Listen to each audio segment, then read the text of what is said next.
The courtroom was packed, yet the silence was deafening. The tension in the air was thick, suffocating. It was supposed to be a simple legal proceeding, just another day in the system, another case, another defendant, another officer testifying. But nothing about what was happening was simple. The moment the officer stepped into that courtroom, his presence radiated authority, the arrogance of a man who believed he was untouchable, who had spent years wielding his badge like a weapon rather than a symbol of justice. His uniform was crisp, his belt heavy with tools of control, his face twisted with the confidence of someone who had never faced real consequences. He walked in with his chest puffed, his gaze scanning the room with disdain, his eyes landing on the black man standing before him. And in that instant, the officer's face darkened with disgust. His grip tightened, his jaw clenched. He could barely contain the anger simmering beneath his skin. It wasn't just anger, it was entitlement, a belief that certain people belonged beneath him. That respect was something he could demand but never had to give. And then he saw the black man look him in the eye. Unapologetic. Unafraid. Unmoved. That was enough to push him over the edge. "You better watch yourself, boy," the officer hissed, his voice low, venomous. The words cut through the air like a blade, sharp and deliberate. The room felt colder. Gasps rippled through the spectators, but no one dared to speak. The black man didn't flinch. He didn't cower. He simply stood his ground, unwavering, his expression unreadable. That infuriated the officer even more. A man like him wasn't used to being challenged, especially not by someone he considered beneath him. "You think you're somebody," the officer sneered, stepping closer. His breath was hot, his presence overwhelming. "You think you can stand here, look me in the eye, like you matter?" The black man still didn't speak. He didn't react. His silence was louder than any words he could have said. And that was what made the officer snap. Before anyone could intervene, the officer's fist shot forward. A sickening crack echoed through the courtroom as his knuckles slammed into the black man's face. The impact was brutal, sending him stumbling back. Gasps erupted around the room. A woman in the gallery screamed. A lawyer dropped his pen, his mouth falling open in shock. The room, already on edge, exploded into chaos. People rose to their feet. Some reached for their phones. Others were too frozen in disbelief to move. But then, something changed. The black man didn't stay down. He straightened himself, his head lifting slowly, blood trailing from the corner of his mouth. He didn't touch it. He didn't wipe it away. He just stared at the officer, eyes burning with something unreadable. He took a step forward. Then another. The room went silent again, an eerie contrast to the explosion of noise just moments before. And then, with a voice as steady as steel, he spoke. "I am the judge of this court." The words landed like a bomb. The officer's breath hitched. His face drained of color. His eyes darted around, desperate for someone to tell him this wasn't real, that he hadn't just assaulted a sitting judge in front of an entire courtroom full of witnesses. But no one spoke. No one came to his aid.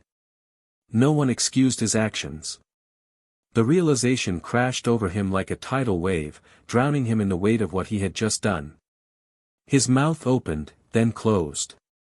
His hands trembled at his sides. The judge's eyes never left him. He didn't raise his voice. He didn't have to. "Officer," the judge said, his tone calm, controlled, deadly.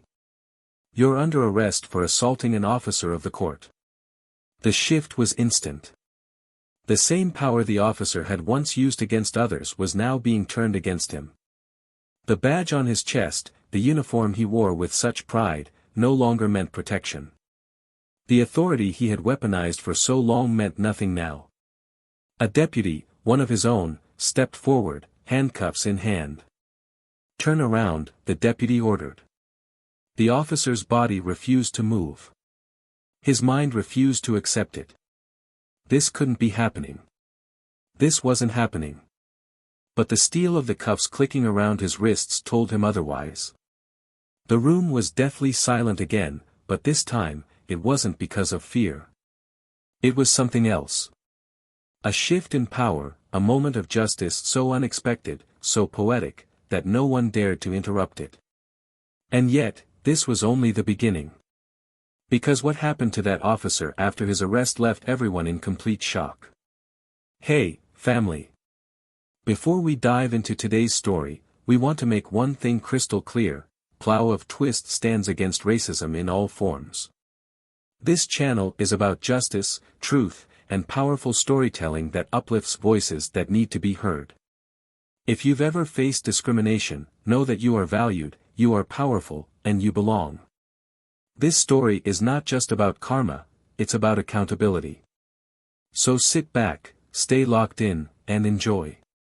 And if you support stories that speak truth to power, hit that subscribe button and join the family. Now, let's get into it. The sun barely crept through the thick, gray clouds that loomed over Memphis, Tennessee that morning.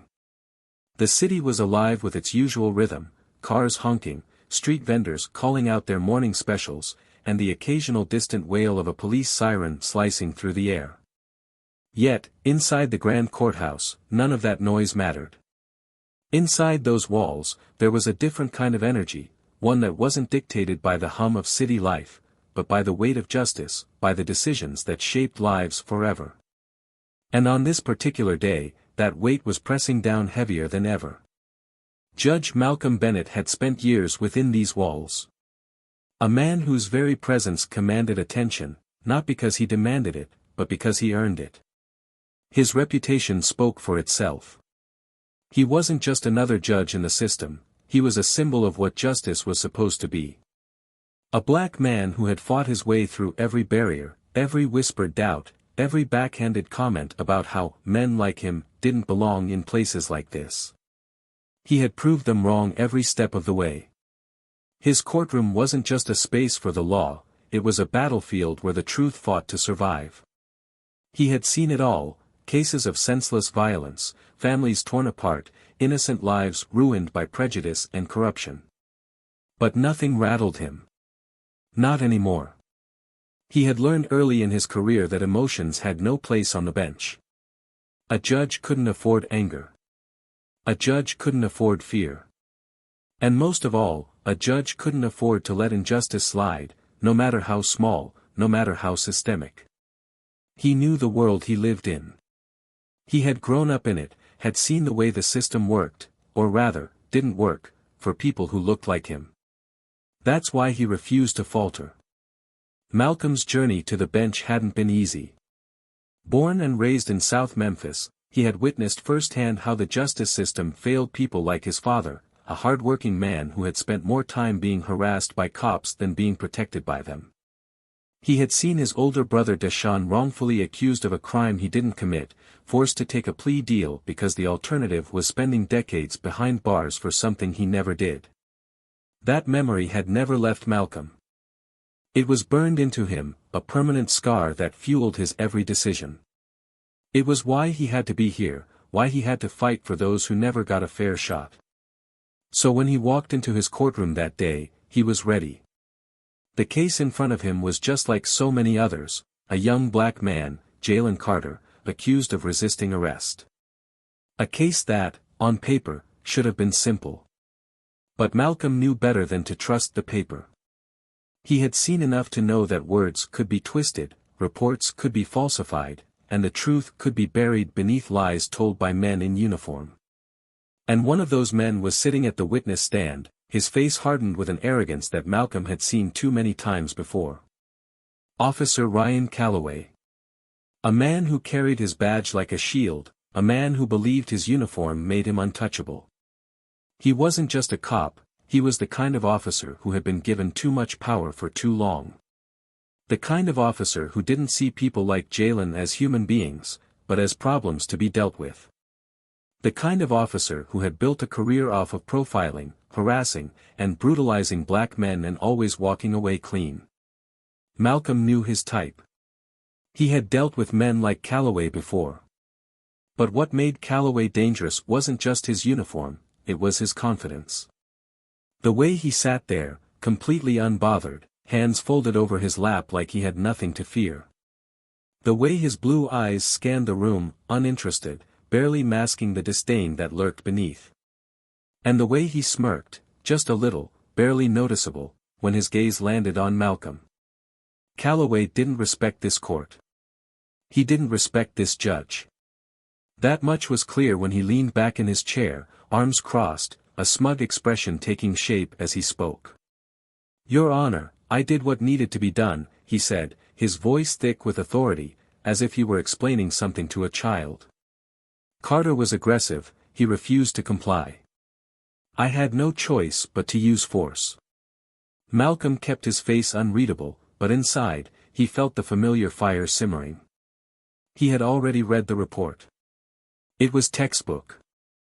The same phrases, the same justifications, the same excuses used every time an officer like Calloway needed to explain away his violence. Jalen sat beside his lawyer, his hands clenched into fists. His face was still bruised. Malcolm had seen the pictures, his swollen eye, the deep cut on his cheek, the clear imprint of knuckles on his skin. Calloway had done that. And yet, Calloway sat there, unbothered, telling his story as if it were fact. As if he knew no one would dare question him. But Malcolm would. He adjusted his glasses, leaning forward slightly. "Officer Calloway," he said, his voice firm but measured, "your body cam footage seems to contradict parts of your statement. Can you explain that?" The room was silent. Calloway's smirk faltered, just barely. But then, something happened.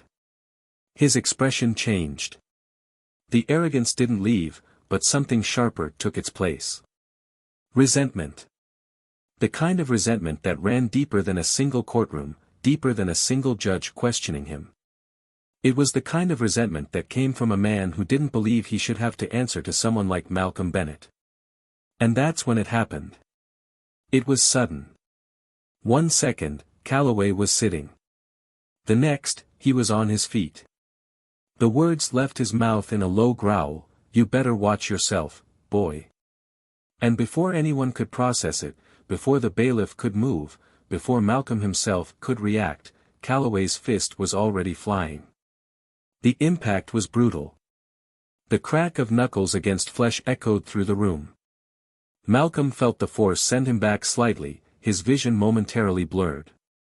The room erupted in gasps. A lawyer's chair screeched against the floor as he jumped to his feet. A woman in the jury clutched her chest. The court reporter dropped her pen. The air was thick with disbelief. Calloway stood there, his chest heaving, as if daring Malcolm to do something. As if he had won. But then Malcolm rose. Slowly. Steadily. Blood touched the corner of his mouth, but he didn't wipe it away. He didn't speak immediately. He let the moment hang. He let Calloway feel the weight of what he had just done. And then, when the silence was thick enough to suffocate, Malcolm met his eyes. And smiled. "I am the judge of this court." Calloway's expression changed. The color drained from his face. His breathing grew shallow. His fingers twitched at his sides. He had made the biggest mistake of his life. And what happened next would shock everyone. The air inside the courtroom had become something else entirely, something thick and heavy, like an invisible weight pressing down on everyone in the room. The moment Officer Ryan Calloway's fist had made contact with Judge Malcolm Bennett's face, the world seemed to freeze in place, as if time itself had stopped, stunned by the sheer audacity of what had just happened. For a few agonizing seconds, the only sound was the sharp gasp of the court stenographer, her hands frozen over her keyboard, her eyes wide with disbelief. The attorneys, the jury, the bailiff, every single person present sat in a stunned silence, their minds struggling to process the impossibility of what they had just witnessed. This wasn't just an altercation. This wasn't just another example of abuse of power. No, this was something else, something that had crossed every imaginable boundary of law, of authority, of decency. A police officer had just struck a sitting judge inside his own courtroom. Not just any judge, a black judge. And for one terrifying second, the air shifted, crackling with an almost tangible tension, a sense that something irreversible had just been set in motion, something dangerous, something that could never be undone. And yet, despite the absolute shock reverberating through the courtroom, despite the fact that every eye was on him, despite the fact that he had just committed a career-ending crime in front of an audience of legal professionals, Ryan Calloway didn't look afraid. He stood there, fists still clenched at his sides, breathing hard, his face betraying no regret, no fear, no realization of the gravity of what he had just done. Instead, there was something else in his expression, something that sent an unsettling chill through the room. Satisfaction. A twisted sense of accomplishment. As if this wasn't a mistake, as if this wasn't a moment of lost control, as if he had done exactly what he had wanted to do.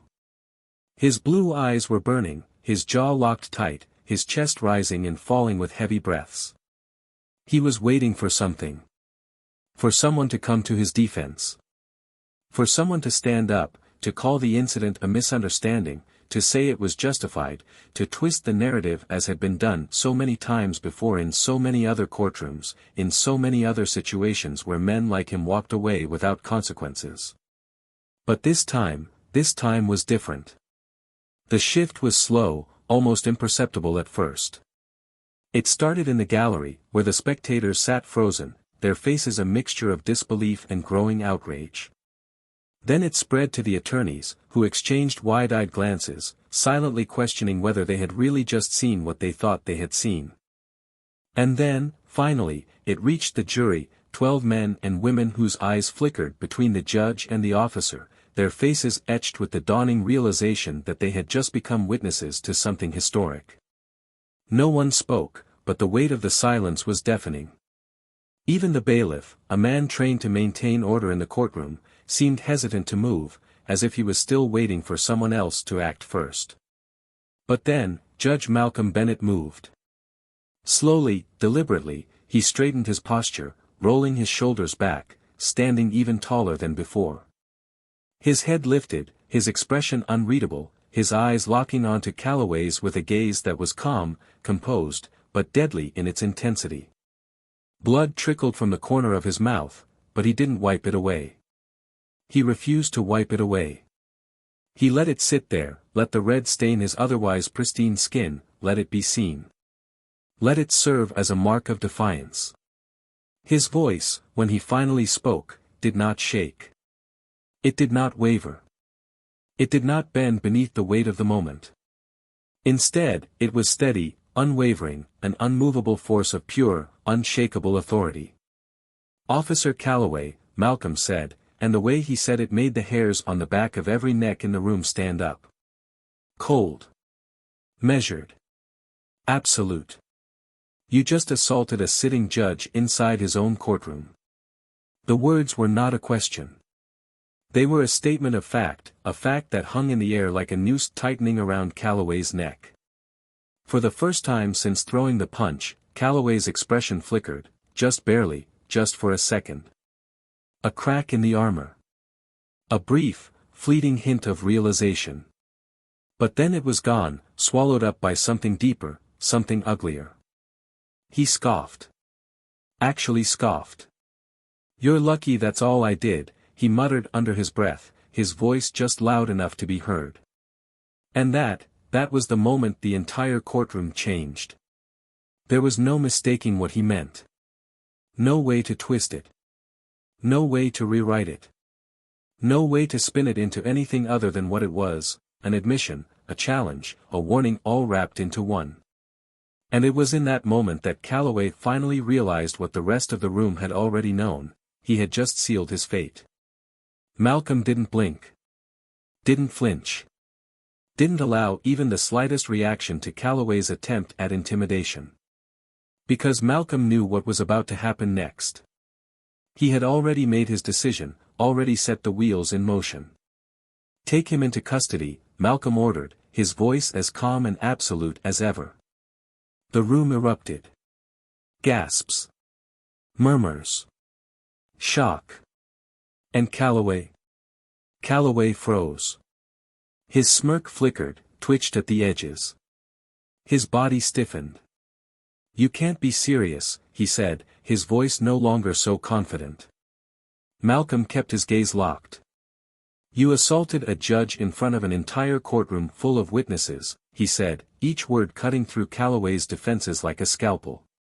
"And you are under arrest." A shift. A powerful, irreversible shift. Calloway's eyes darted across the room, searching for someone, anyone who might step in, who might stop this from happening. But no one did.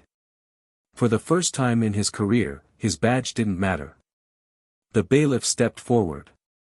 The handcuffs glinted under the fluorescent lights. "Turn around," the bailiff instructed, voice firm, unwavering. Calloway's breathing hitched. His shoulders squared. And for a moment, just a moment, it seemed like he might fight back, like his instincts were screaming at him to resist. But the moment passed. Because deep down, he knew. He knew there was nothing he could do to stop this. The cuffs snapped closed. And as he was led away, hands bound, power stripped, for the first time in his life, Officer Ryan Calloway knew what it felt like to be powerless. And yet, even as the doors swung open and the cameras flashed, even as the weight of his own actions came crashing down upon him like a tidal wave, he still had the audacity to smirk. Because Calloway thought this was over. But what he didn't know, what no one knew, was that this was just the beginning. And what came next would shake the world. The courtroom no longer felt like a courtroom. It felt like something else entirely, something far more charged, far more unpredictable, like the very air had transformed into a dense, electrified force pressing against every wall, creeping into every breath, every heartbeat, every unspoken thought. No one had expected it to escalate to this. No one had imagined that a police officer, standing in the very institution meant to uphold the law, would dare to strike a sitting judge in front of a full courtroom of witnesses. And yet, it had happened.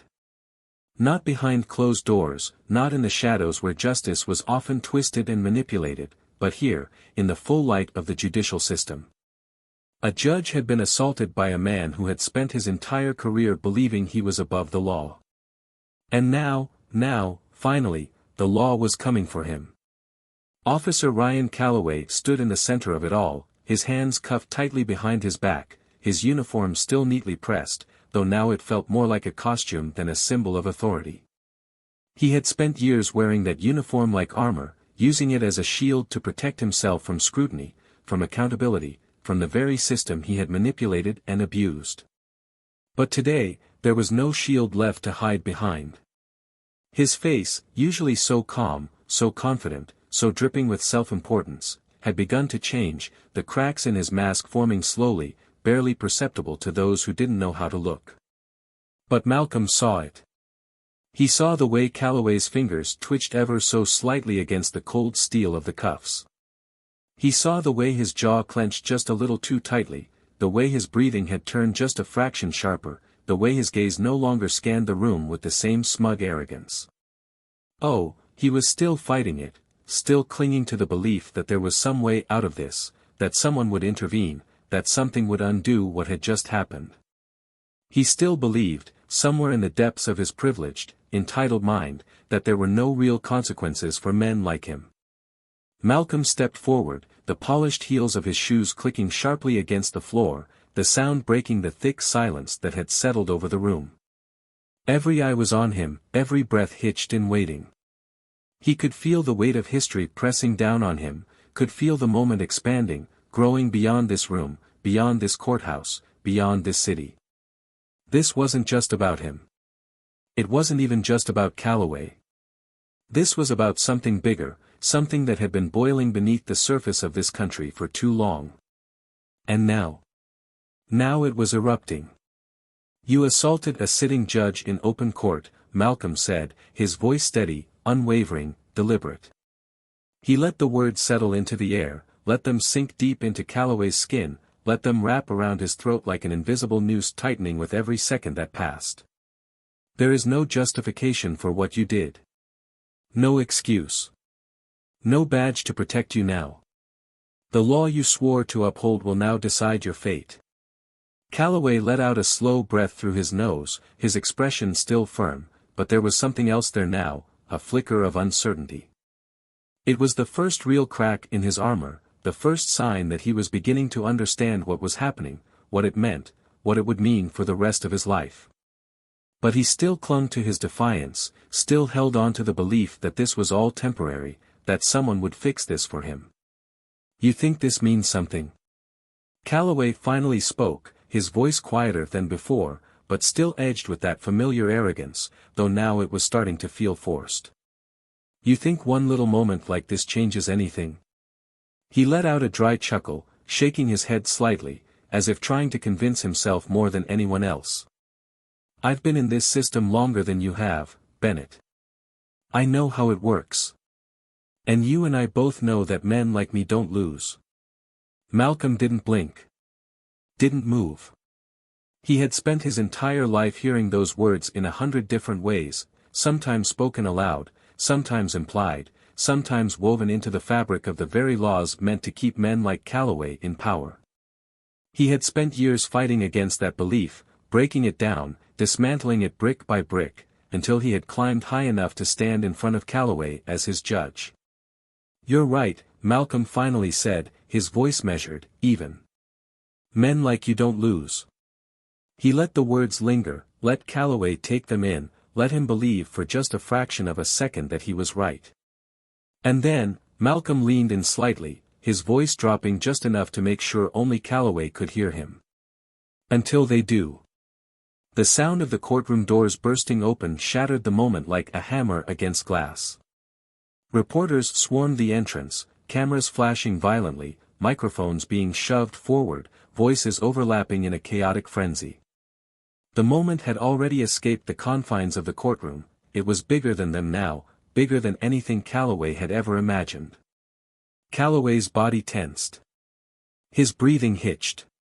His eyes flickered toward the sea of journalists, the flashing lights, the reality closing in around him like a trap he had never seen coming. His smirk, the same smirk he had worn so many times, in so many courtrooms, in so many interrogations where he had walked out without consequence, was gone. Officer Calloway, do you have anything to say for yourself? A reporter's voice rang out over the commotion, a microphone thrust toward him. Is this the end of your career? Another voice pushed forward. Calloway's lips parted just slightly, as if for a brief second he thought about responding, about saying something, anything, but no words came. Then, a different voice cut through it all. Judge Bennett. The reporter shifted focus. What do you have to say about this moment? Malcolm hesitated for only a second, lifting his gaze toward the cameras. He knew what they wanted, a statement, a quote, something that would define this moment forever. He could feel the expectation, the weight of history pressing down on him. But Malcolm Bennett had spent his life choosing his words carefully.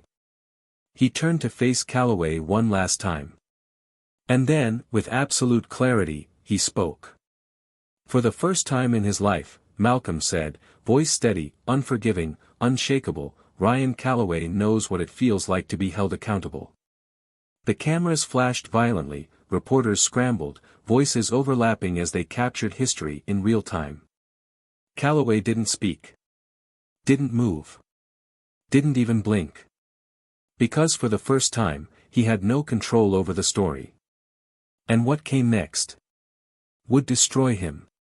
The world outside the courthouse was no longer just watching, it was roaring. The press had turned the steps of the courthouse into a battleground of flashing cameras and shouting voices, the kind of moment that would be replayed on news networks for weeks, analyzed, debated, dissected down to every second, every word. The crowd outside was growing, a surge of bodies pressing closer, a mixture of rage, of vindication, of disbelief. Protesters had already begun chanting, their voices rising above the reporters, their fists raised high, their signs a reflection of the very battle Malcolm Bennett had spent his life fighting. Inside, however, the courtroom had become a world of its own. The commotion from outside was muffled, distant, as though the walls themselves were holding in the weight of everything that had transpired. The courtroom was a crucible, a pressure cooker where the raw, exposed nerves of a broken system had finally been laid bare for all to see. And in the center of it all, Ryan Calloway. The former officer was still standing, still handcuffed, still trying desperately to maintain the illusion of power that had been shattered in front of an entire nation. His chest rose and fell in uneven breaths, his posture still rigid, his shoulders still squared, but his eyes, they betrayed him. There was no more arrogance there, no more entitlement, no more certainty. The certainty had been ripped from him the moment the cameras started rolling, the moment he felt the cold metal of handcuffs around his wrists, the moment he realized that the shield he had hidden behind his entire life was gone. Malcolm Bennett stood a few feet away, his expression unreadable, his gaze steady, unwavering. He had seen men like Calloway all his life, in police stations, in courtrooms, in the streets, in the quiet conversations where they laughed off their abuses as just another day on the job. He had seen them walk away from their crimes too many times, watched as their power insulated them from accountability, as they walked into courtrooms like this one with their heads held high, knowing that the system would always favor them. But today, there was no escape. Malcolm took a slow step forward, the sound of his shoes against the polished floor ringing in the quiet room. "Tell me something, Calloway," Malcolm said, his voice calm but carrying the weight of every injustice that had led to this moment. "What does it feel like?" Calloway's jaw clenched, his fingers curling slightly, his wrist straining against the cuffs. "What does what feel like?" he shot back, his voice low, taut, dangerous. Malcolm didn't blink. "To know that for the first time in your life, you have no control." A flicker. The briefest, smallest flicker of realization in Calloway's eyes. The officers beside him stiffened, ready, waiting for the moment he would snap, because men like him always did. Calloway laughed, but there was nothing real about it. It was forced, strained, cracking at the edges. "You think this is justice?" His voice carried an edge of something, desperation, maybe. "You think this little display means anything? You think I don't know how this ends?" He shook his head, his fingers twitching against his restraints, his body tight with a rage he could no longer release the way he always had. "I've seen this before. You people get a little victory, a little taste of power, and you think you've won. But you and I both know how this works. The system doesn't change." Malcolm studied him carefully, measuring every word, every expression, every crack beginning to spread through the foundation of Calloway's arrogance. "You're right," Malcolm finally said, and the admission made Calloway's head snap up, eyes narrowing. "The system doesn't change overnight. It doesn't bend just because it should. It takes time. It takes moments. It takes people willing to stand up and say, enough." Calloway's smirk twitched, but Malcolm could see the way his throat moved as he swallowed, the way his muscles tensed just slightly. "And today?" Malcolm continued, stepping closer, his voice steady, controlled, relentless. "Today, you are not the one in control. Today, you are the one who has to answer for your actions." Calloway's expression hardened, his body vibrating with barely restrained fury. "You think you're better than me?" Calloway's voice dropped, low and venomous, his gaze burning with the hatred of a man who had never learned how to lose. "You think standing up there in that robe makes you more than me? You think they're really gonna side with you over me? This country was built for men like me, Bennett. Men like me don't stay down for long." The room shifted. The murmurs from the gallery grew, discomfort bleeding into the air like poison. Even now, Calloway believed it. Malcolm took another step closer, looking him directly in the eye, voice like steel. "You're right about one thing," Malcolm said. "Men like you don't stay down. Because men like you have never had to learn how to get back up." Calloway's breath hitched, a flicker of something, a moment of realization so small, so brief, but undeniable. "And today," Malcolm continued, his voice unwavering, absolute, "you learn. The words hit Calloway harder than the cuffs around his wrists. Because for the first time in his life, he was not the predator. He was the prey. The officers beside him shifted. The crowd in the gallery leaned in. The moment was expanding, stretching beyond these walls, beyond the flashing cameras, beyond the courthouse steps. Because this wasn't just about Calloway. This was about every man like him who had ever believed they were untouchable. Malcolm turned to the officers. "Take him away." Calloway's lips parted, his body tensed, his eyes burned with unspoken words that would never change what had already happened. The officers moved. The cuffs tightened. The world shifted. And Ryan Calloway, the man who had spent his entire life using the law as his personal weapon, was finally forced to face it. He fought it until the very last second. But the law didn't bend for him this time. And when the doors slammed shut behind him, when the echoes of his final struggle faded into silence, there was only one thing left. Justice. The courtroom felt different now. The tension, once suffocating and thick with uncertainty, had shifted into something else entirely. It was as if the very foundation of the room had changed, like the walls themselves had absorbed the weight of what had just transpired. The echo of the heavy doors slamming shut behind Ryan Calloway was still ringing through the space, a sound that would not be forgotten. It was the sound of a man who had spent his life untouchable, finally being removed from the world he once controlled. People were still frozen in their seats, their faces caught between disbelief and something deeper, something that hovered on the edge of satisfaction and unease. Because even though they had witnessed justice, even though they had seen a man like Calloway finally be forced to answer for his actions, there was still a question left hanging in the air, an unspoken doubt, an uncomfortable truth that no one wanted to acknowledge but everyone felt in their bones. Would it last? Malcolm Bennett remained standing, his posture unwavering, his face unreadable. His hands were still at his sides, fingers slightly curled, the sting of Calloway's punch still a dull ache along his jawline. But he didn't touch it. He didn't flinch. He stood there, letting the weight of the moment settle, letting the reality of what had just happened sink into the bones of every single person in that room.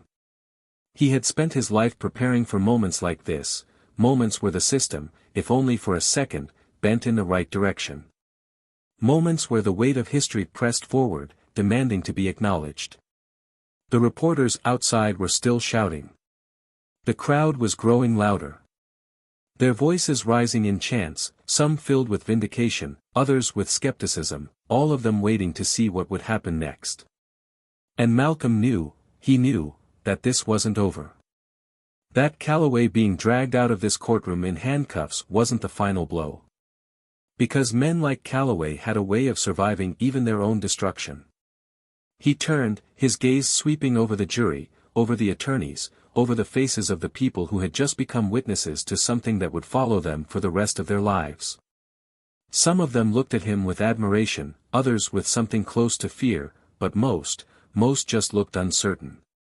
Because the truth was, justice was never clean. It was never simple.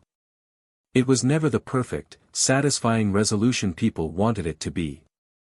It was messy. Complicated. Incomplete. A slow breath filled his lungs, measured, steady, controlled. He had been here before. Not like this, never like this, but in other ways.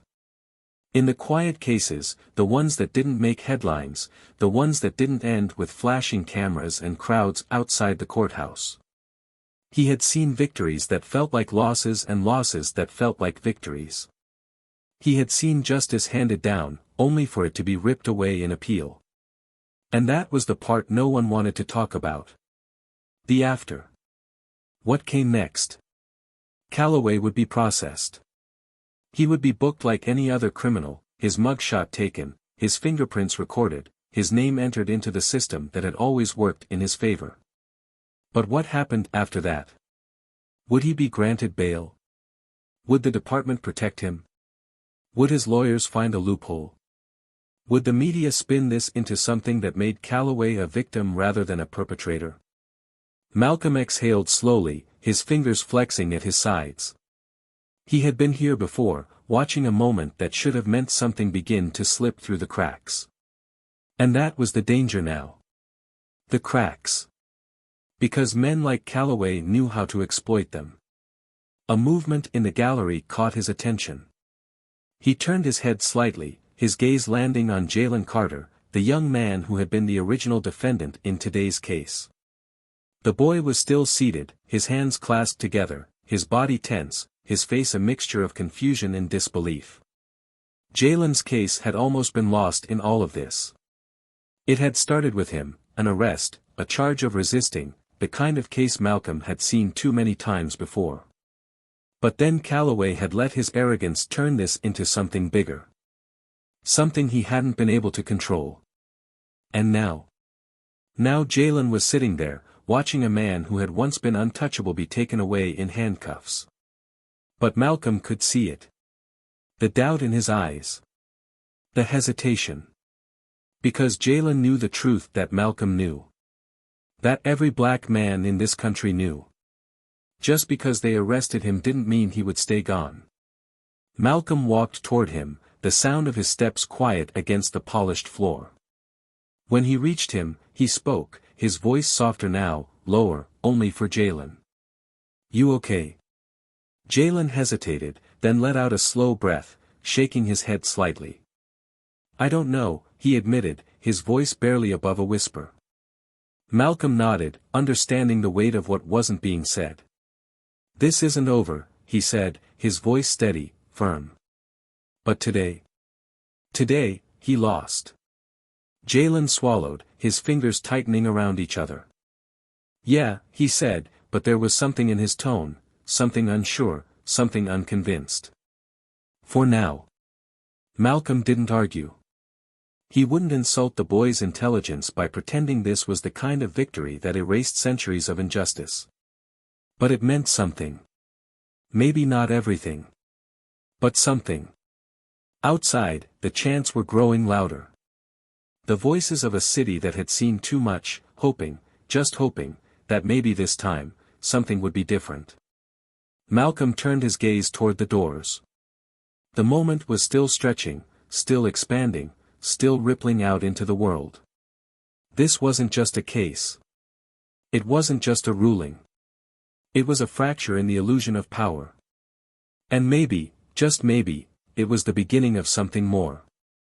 The energy inside the courthouse remained thick, heavy with something unspoken, something unresolved.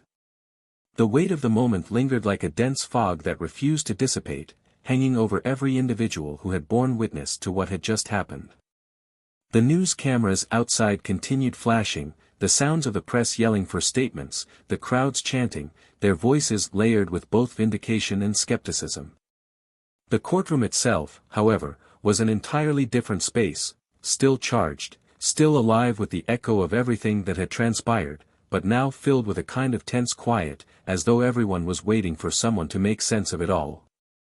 Malcolm Bennett remained standing, his hands steady at his sides, his heart still pounding in his chest with the remnants of adrenaline that hadn't yet faded. His body ached, not just from the impact of the punch, but from the sheer emotional exhaustion that came with moments like this.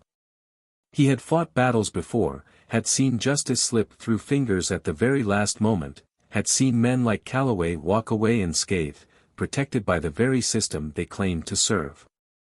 But this time was different. Calloway wasn't walking away. Not today. And yet, Malcolm could feel it, the uncertainty. Not just in himself, but in the room. In the faces of the jury, the attorneys, the court officers. The doubt. The hesitation. The underlying question that loomed over all of them like an unspoken threat. Would this actually change anything? Or was it just another moment that would be rewritten, another fleeting glimpse of justice that would be undone by the machine designed to keep men like Calloway from ever truly facing consequences? Jalen Carter was still seated in the courtroom, his hands clasped tightly together, his face unreadable but his eyes giving him away. He was thinking the same thing Malcolm was thinking. He had sat in this very room expecting to lose, expecting the system to swallow him whole the way it had done to so many others before him. And instead, he had witnessed something unbelievable, something no one could have predicted.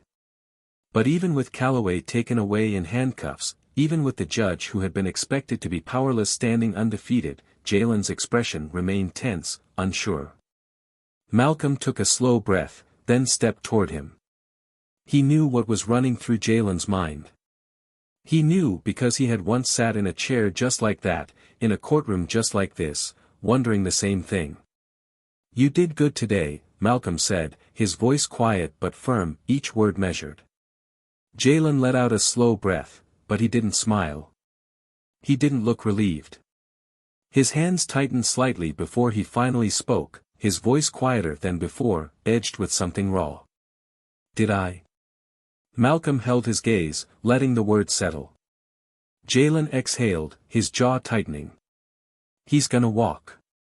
Maybe not today, maybe not tomorrow, but we both know he's not gonna sit in a cell the way I would have." Malcolm felt the weight of the truth in those words, the painful reality that couldn't be ignored. He knew how the system worked. He knew that Calloway had friends in high places, knew that there were forces already moving behind the scenes to minimize what had just happened. The blue wall would try to protect him, try to twist the narrative, try to make this go away. But Malcolm also knew something else. "Maybe," he admitted, his voice steady. "Maybe they'll try. Maybe they'll pull strings. Maybe the system will do what it always does." He took another step closer, his voice lowering, becoming something only Jalen could hear. But today, for the first time in his life, Calloway wasn't the one making the rules. Today, he wasn't the one in control. Jalen swallowed, his fingers twitching, his gaze shifting slightly. "And that?" Malcolm continued, "That matters. Whether they erase it or not.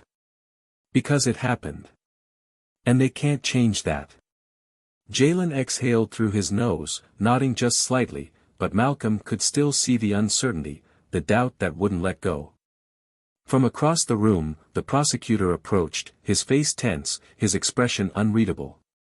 "Judge Bennett," he started, his voice careful. "There's already talk of appeals. Calloway's lawyers are going to push for bail, argue that it was an emotional reaction, in a heated moment. You know what that means." Malcolm nodded, already knowing. "They're going to try and make him the victim." The prosecutor's lips pressed into a thin line. "Some people already are." Malcolm inhaled slowly, the reality of the situation settling into his bones. He had seen this game played too many times. The shift in narrative, the way powerful men never truly fell, how the system would find ways to frame the aggressor as the one who had been provoked, how they would twist what had happened into something that justified Calloway's actions. The press would soon split, some networks portraying Calloway as a good man who had simply made a mistake, others calling Malcolm's authority into question, turning the focus onto him rather than the crime itself. Jalen could see it too. "They're gonna try to flip it on you," Jalen said, his voice quieter now, laced with something close to bitterness. "Make you the bad guy for standing up." Malcolm let the words settle, let the truth of them sink in. "Let them try," he finally said, his voice carrying a weight that left no room for doubt. "Let them spin their stories. Let them fight to protect him. Because no matter what they do, no matter how hard they try, they can't undo what happened. They can't erase the fact that for the first time, a man like Calloway had to feel what it was like to be on the other side of that power." Jalen studied him for a long moment, his expression unreadable. Then, finally, he nodded. Outside, the crowd was still roaring, the press still fighting for space, their cameras flashing, their microphones thrust forward, trying to capture history in real time. And Malcolm knew. The fight wasn't over. It never was. But today was a step. And sometimes, that was enough. The air inside the courthouse felt different now, not lighter, not freer, but charged with a kind of energy that no one could quite put into words. The crowd outside had grown restless, their voices surging and receding like ocean waves crashing against the steps of the courthouse, demanding more than just a spectacle. They wanted assurance, they wanted justice, but most of all, they wanted to know if what they had just witnessed meant anything at all. Inside, Malcolm Bennett stood at the center of it all, his hands gripping the edge of the bench, his breathing slow and deliberate. His heart had settled into a steady rhythm, but the weight pressing against his ribs remained, that familiar feeling of knowing that a fight never truly ends just because a battle is won. Calloway was gone, escorted out in handcuffs, the shock of that moment still reverberating through every wall, every person, every inch of the courtroom that had just served as the backdrop for what would undoubtedly be one of the most controversial rulings in recent history. And yet, Malcolm could already hear it, the whispers of doubt, the murmurs of uncertainty, the quiet shifting of people who weren't quite sure if they should celebrate or brace themselves for the inevitable counterstrike. Because men like Calloway didn't just disappear. Jalen Carter was still seated at the defendant's table, his fingers interlocked, his posture stiff. His breathing had slowed, but his body remained tense, like he was waiting for the other shoe to drop. He wasn't smiling. He wasn't relieved. He wasn't celebrating. And Malcolm understood why. He took a slow step toward him, his voice even, measured. "You're free to go," Malcolm said, and he could see the way Jalen flinched, like the words didn't make sense in his mind, like his body wasn't prepared to accept them as truth. Jalen exhaled sharply, shaking his head slightly, his fingers flexing against the table. "Just like that?" Malcolm nodded. "Just like that." Jalen let out a short, dry laugh, but there was no humor in it, only something bitter, something distant, something too familiar. "It's never just like that," he muttered under his breath, his voice barely above a whisper, but Malcolm heard it. And he understood. Because Jalen wasn't wrong. It was never just like that. Even as the case against him was dismissed, even as the charges were officially dropped, even as he stood there as a free man, Jalen knew, freedom didn't erase what had already happened.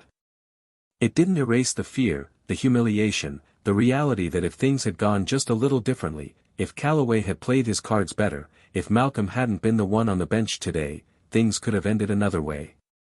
Malcolm took another step forward, lowering his voice so that only Jalen could hear. "You're right," he admitted.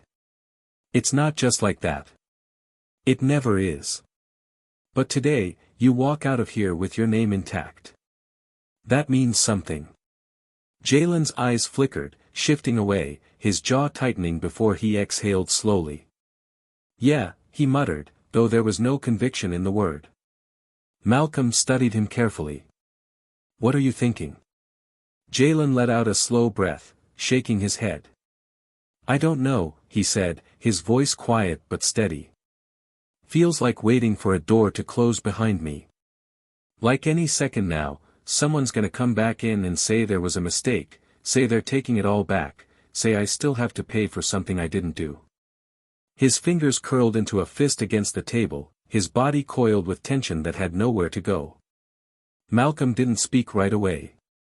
He knew there were no words that could undo that feeling, no simple reassurance that could erase the truth Jalen was carrying.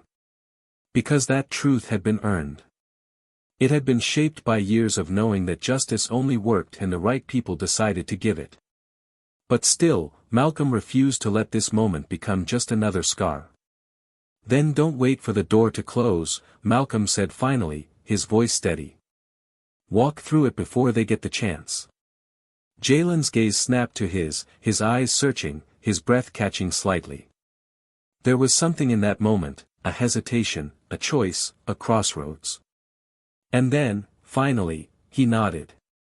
Malcolm watched as he stood, his movements careful, unsure, like he still wasn't convinced that he wouldn't be forced back into his seat at any second. But when the court officer stepped forward to escort him out, there was no hesitation, no command to sit back down, no last-minute reversal. For the first time in weeks, Jalen Carter was walking out of a courtroom without chains around his wrists. But Malcolm knew the story wasn't over. Because outside those doors, the world was waiting. The press. The protesters. The ones who saw this as a victory, and the ones who saw it as an injustice. The ones who wanted to see Calloway burn, and the ones who would do everything in their power to lift him back up. Malcolm turned back toward the bench, exhaling slowly. He could feel the tension settling into his bones, the weight of everything that still needed to be fought, everything that still needed to be said. He had spent his entire career choosing his battles wisely, knowing when to push, when to pull, when to speak, when to wait. And yet, for the first time in a long time, he wasn't sure what came next. The bailiff cleared his throat, stepping toward him. "Judge Bennett, security is asking if you want an escort out of the building." Malcolm looked at him, arching a brow slightly. "Are they expecting trouble?" The bailiff hesitated. "They're expecting a reaction." Malcolm let the words settle for a moment before finally nodding. "Tell them I'll walk out the front door." The bailiff's expression didn't change, but Malcolm caught the brief flicker of surprise before he nodded and stepped away.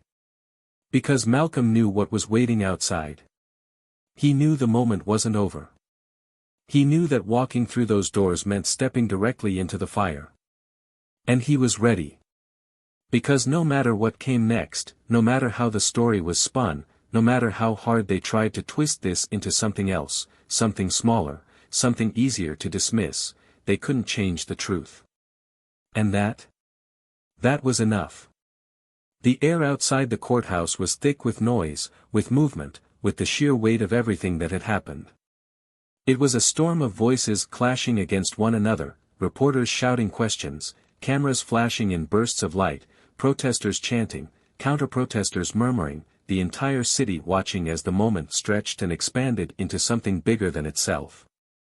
The courthouse, once a place where justice had so often been distorted, manipulated, or outright denied, now stood as the backdrop to something no one could have expected.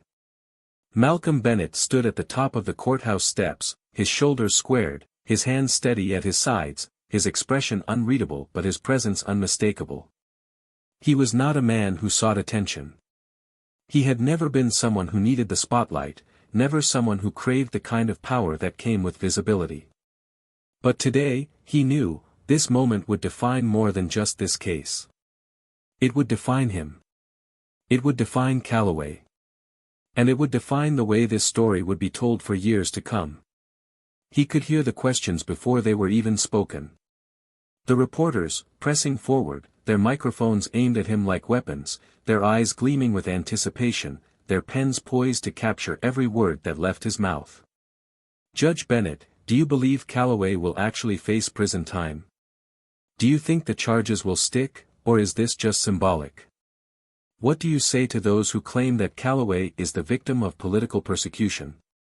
Are you concerned for your own safety after today?" The last one was the most loaded. He knew what they were really asking. Do you think the system will retaliate? Do you think the blue wall will come for you? Do you think men like Calloway have more power than even you realize? Malcolm let the noise settle, let the tension build, let the moment breathe. And then, when he finally spoke, his voice was calm, steady, unwavering, a voice that carried the weight of every injustice he had ever witnessed, every case that hadn't gone the way it should have, every man like Calloway who had walked away free when they shouldn't have. "The world saw what happened today," he said, his words deliberate, slow, measured. "The world saw what accountability looks like when the system isn't allowed to protect those who abuse it. But the real question isn't whether Calloway will face justice. The real question is whether this moment, this one moment, will mean something in the long run.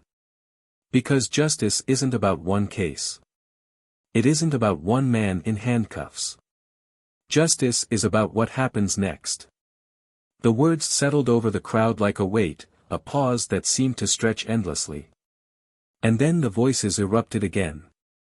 "What do you mean by that, Judge Bennett? Are you saying you think this will be overturned? Do you believe Calloway will be able to walk away from this?" Malcolm didn't answer. He had said what he needed to say. He had seen this story before, played out in different ways, with different faces, in different courtrooms across the country.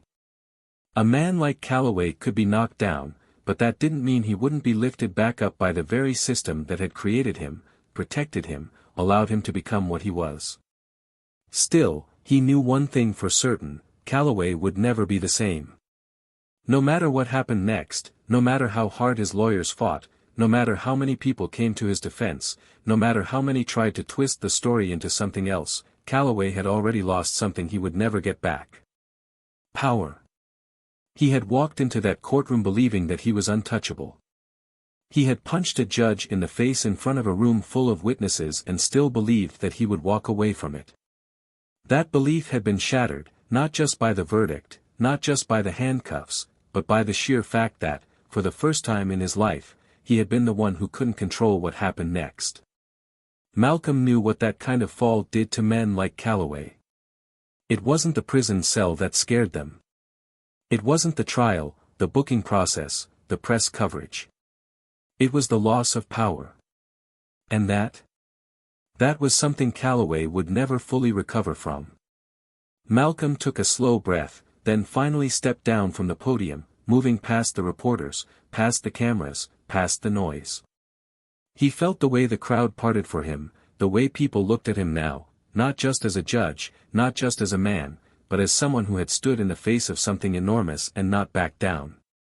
He spotted Jalen Carter in the distance, standing near the edge of the crowd, his posture still stiff, his hands shoved deep into his pockets, his gaze flickering between the chaos of the press and the reality of what had just happened.